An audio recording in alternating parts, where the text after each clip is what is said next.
everyone. Thank you for joining me through the Blackthorn Arch, a podcast all about the folk tales, fairy stories, and spirit encounters in the UK.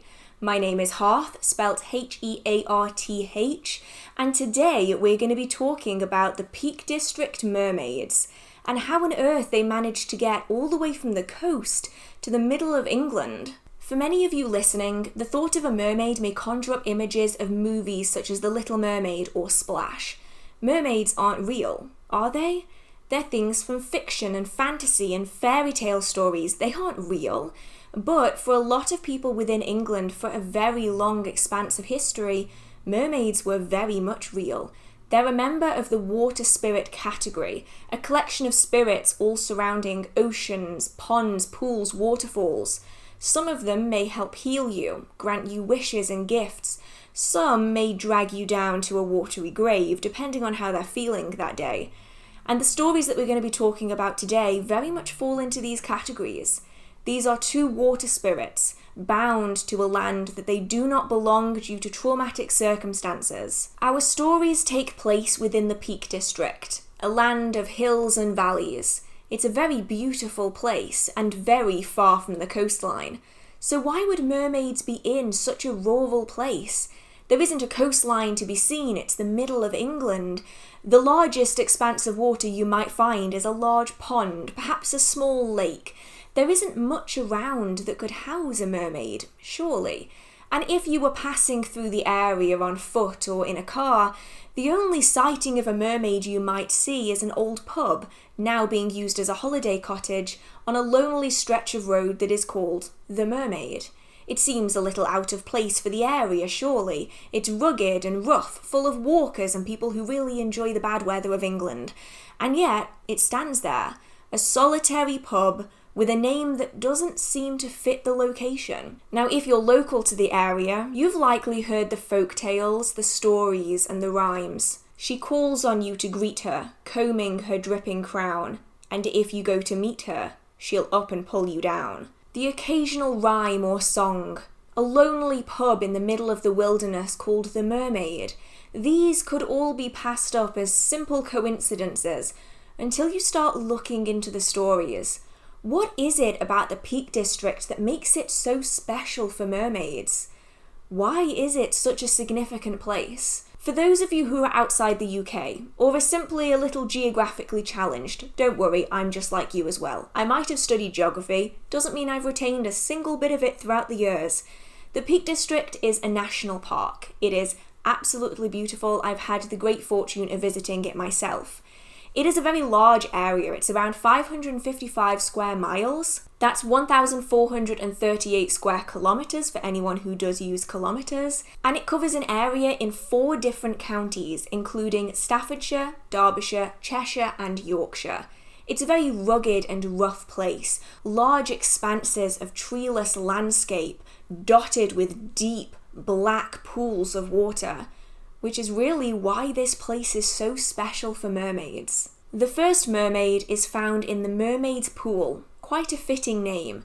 Now this pool is found at the base of Kinder Scout in the High Peaks. It's believed that the Mermaids Pool, as well as its corresponding waterfall, were considered sacred among Celtic peoples, who likely would have used it for a form of water worship.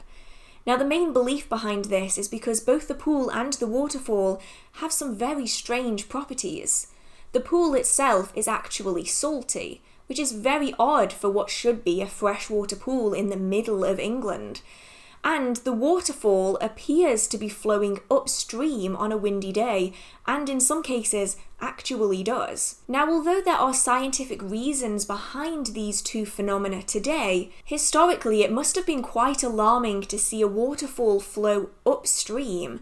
And although now we could say a strong gust of wind is able to do this, at the time it must have been truly magical. But alongside the salty water and the waterfall that flows upstream, local peoples had reason to believe that maybe something else made the water magical. The waters in the Mermaids Pool, much like other waters around the UK, were believed to have healing properties.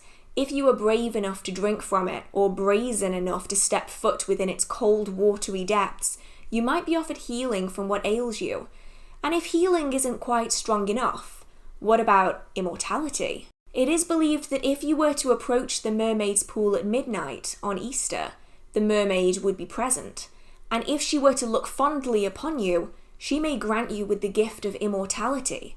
However, it is also stated that she might drag you down to a watery grave, so honestly, I probably wouldn't trust it. This sounds like a situation where the mermaid started a rumour because she really wanted free food. You tell everyone that you're offering immortality, the mortals just come running.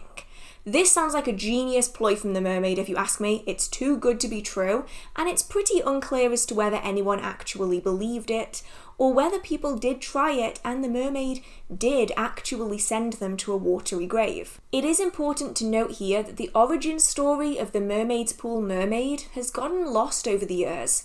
We actually don't know how old this legend is, and so it's unclear whether the local people were at the time following the Christian holidays, or whether they were following a holiday that maybe predated it. And so, if anyone were to go to the Mermaid's Pool at midnight on Easter, you might find that you've got the wrong day, or the mermaid might just drag you to a watery grave and eat you. And honestly, if you're wandering around the Peak District in the middle of the night, don't say I didn't warn you. Please though, do not try to do this. The waters in the Peak District are incredibly dangerous, they're often very deep, and it's a very exposed environment. Under no circumstances should anyone be jumping into deep pools of water because they think there's a mermaid in them, because she might eat you or you might drown.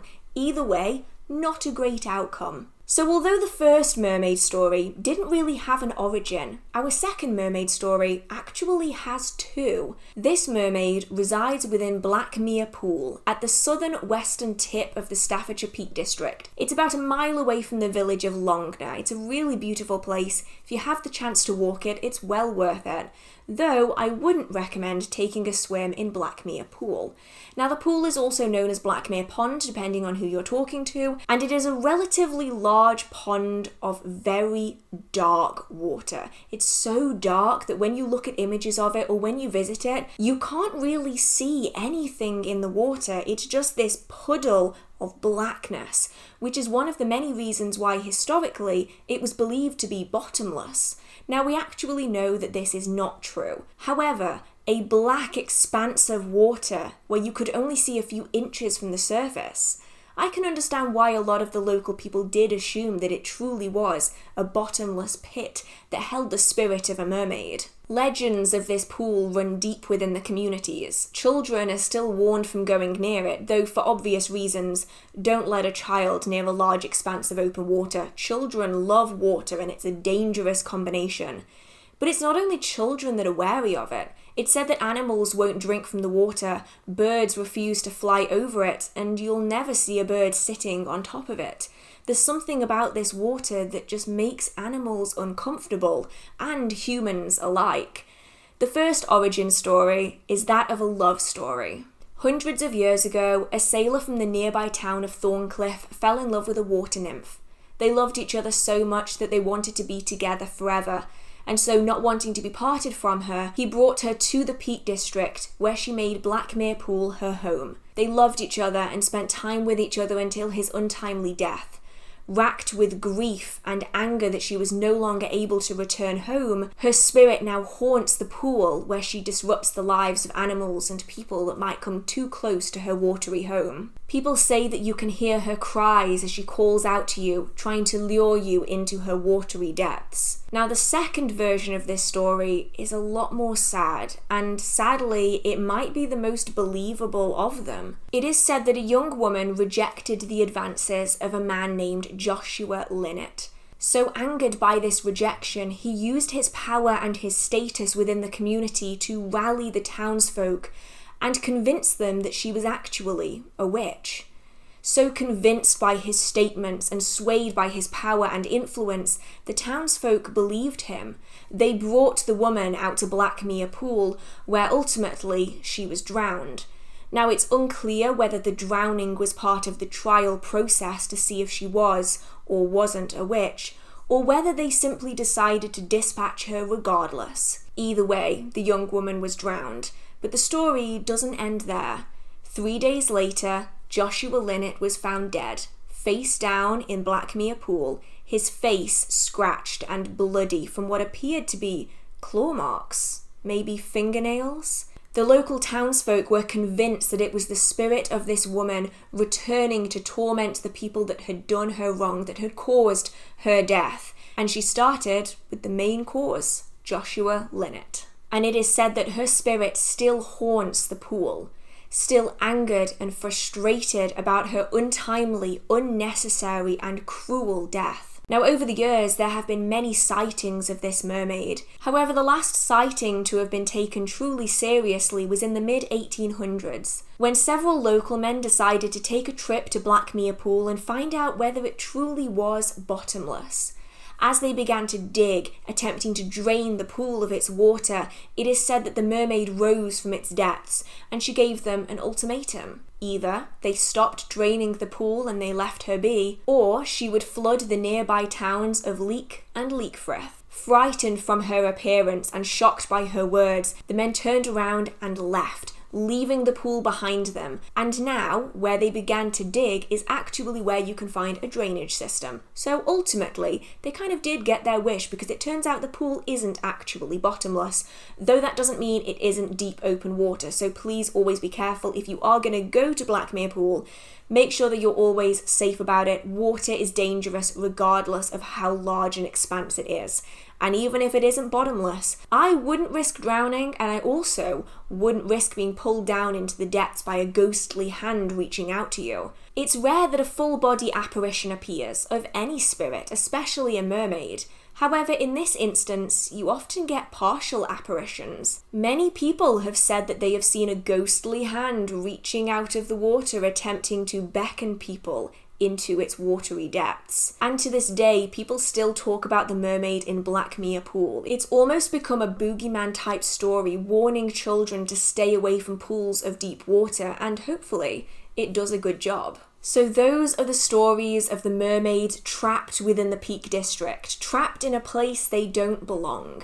And the stories are very sad, especially the last one, which is sadly the most believable of the two. I'd love to know if you've had any mermaid experiences. Have you been to these two locations? Have you seen anything strange? Or have you had any mermaid encounters elsewhere? I know that a lot of you come from other places. I would really love to know. Thank you so much for watching this week's episode of Through the Blackthorn Arch. I really appreciate you sitting and spending your time with me, and I hope that you're enjoying the season so far. This is available on both podcast platforms as well as in video form on YouTube, so if you would like to see who's talking to you, hi, hello, that's me, you can check it out on YouTube, where there is a video as well as photos and imagery that are attached to the stories as well. I hope that you learned a little bit more today, and maybe, just maybe, I can tempt you through the Blackthorn Arch again next week for another folk tale or scary story. Hopefully you have a good week until then, and I'll see you next time.